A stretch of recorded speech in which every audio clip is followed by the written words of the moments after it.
Senhores, primeiro bom dia a todos. Hoje, por força de mais uma decisão do Supremo Tribunal Federal, tivemos de cancelar a reunião da CPMI. E antes de ler o manifesto que eu entendo é o mais adequado, eu quero dizer para os senhores, primeiro, da minha surpresa e da minha indignação com relação a mais uma decisão da Suprema Corte que interfere nas prerrogativas do Senado, impede e atrasa as nossas investigações. A decisão de ontem, ainda que constitucionalmente sustentada, ela é uma interferência clara na independência da investigação de uma comissão formada por parlamentares. Nós temos uma testemunha, essa senhora que estava prevista para hoje, não é investigada em absolutamente nada. Ela viria como testemunha para que nós pudéssemos avaliar e investigar a relação da Previdência com os bancos e empréstimos consignados e propormos, que é função da CPMI, uma nova legislação para o controle dos contratos de consignados que hoje levam os aposentados a ficarem reféns de dívidas impagáveis. Quando um banco empresta a pessoas que vivem de pensão da Previdência a 23% ao mês, esse banco ele está tornando essa pessoa eternamente dependente dessa dívida. E isso é um ponto que a CPMI detectou e tem obrigação constitucional de propor novas regras. Nós trouxemos a clara a promiscuidade nesses contratos de consignados e a própria Previdência. Tanto que quando começamos a mostrar o que estava acontecendo no Brasil, o INSS fez o que deveria ter feito lá atrás, auditorias. Vários bancos foram retirados e tiveram seus contratos suspensos, entre eles o C6, que está previsto para amanhã.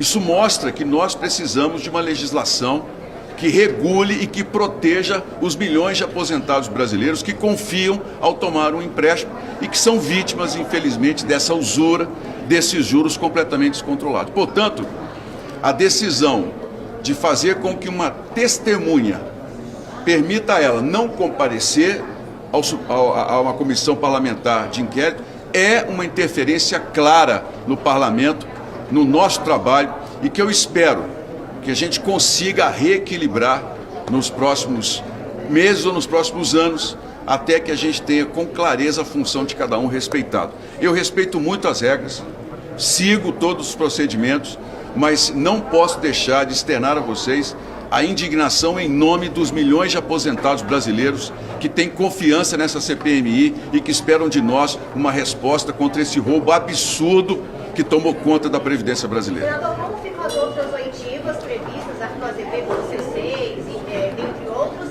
e as expectativas para amanhã aqui também? Bem, é possível que as testemunhas ligadas aos bancos que tiveram a convocação aprovada pela CPMI como testemunha possam recorrer e ter o mesmo benefício, porque a Constituição dá a todos esse direito. Eu espero que não aconteça.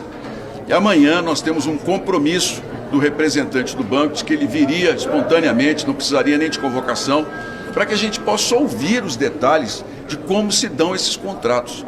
Eu volto a dizer a vocês, os bancos estão vindo para cá, eles não vêm para cá investigados de nada.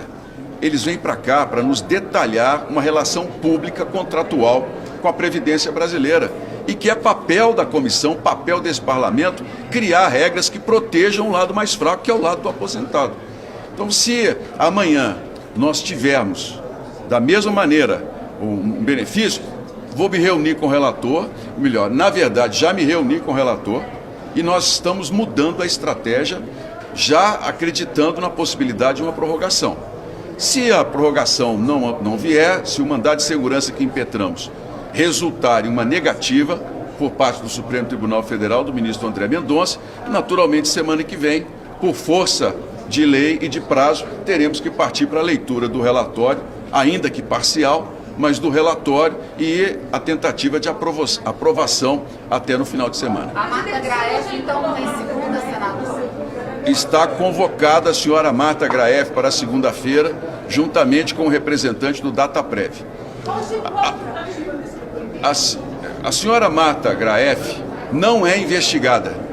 A senhora Marta Graeff é uma testemunha. Muitos, inclusive, da imprensa, dizendo que ela é apenas uma namorada de um banqueiro e que nos diálogos teria reagido como uma namorada. Isso é uma desinformação. É possivelmente alguém que não leu os contatos. Ela é testemunha de todo o relacionamento que ele tinha com os poderes da República, com o sistema financeiro, e a expectativa é de que ela possa nos ajudar, colaborar como testemunha, será respeitada nos direitos dela, será respeitada em todos os momentos aqui, na privacidade dela, para que ela possa nos dizer o que ela sabe nessa relação do Daniel Vorcaro com aqueles que possibilitaram todo esse escândalo. Nós precisamos hoje, já que não podemos convocar investigados, já que a CPMI está sendo tolhida pelo Supremo Tribunal Federal de investigados falarem, nós então estamos chamando testemunhas. Isso está na Constituição, mas vocês viram bem, hoje era para ter uma testemunha aqui, dirigente de um banco.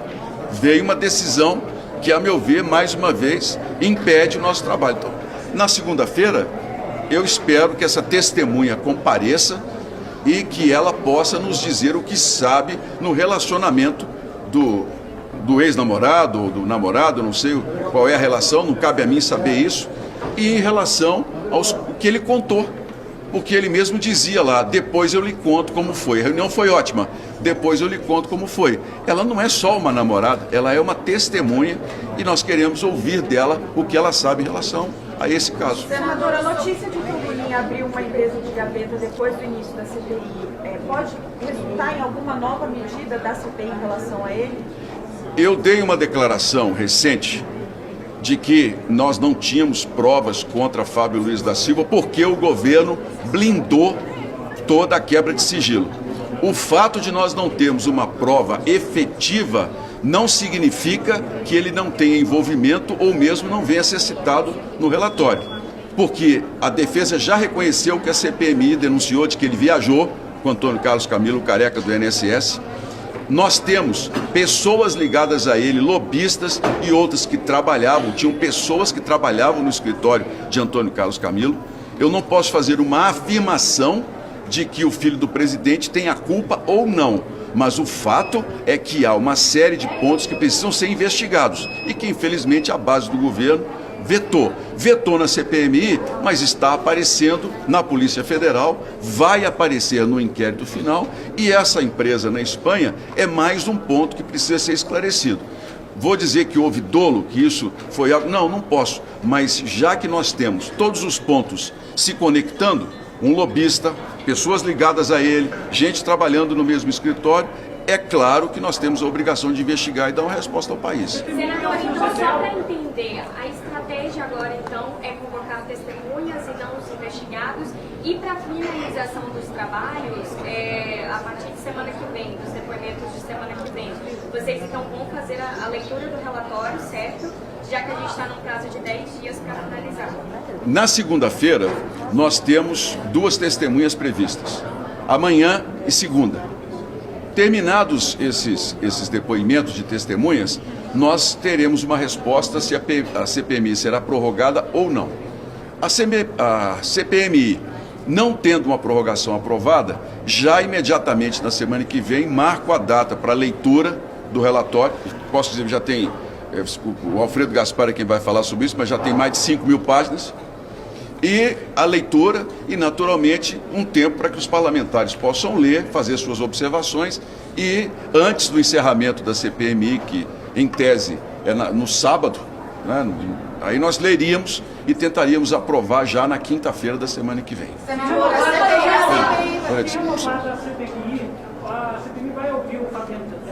A ideia é essa. Inclusive, amanhã estará em votação um requerimento pedindo à CPMI do crime organizado o compartilhamento de dados sobre Fabiano Zettel. Ele tem um habeas corpus que permitiu a ele não vir a uma CPMI na mesma condição de investigado. Nós esperamos, e eu falo isso agora numa questão até como presidente dessa comissão, de que esse direito de não vir seja derrubado, que seja revisto e ele possa vir dar as explicações todas e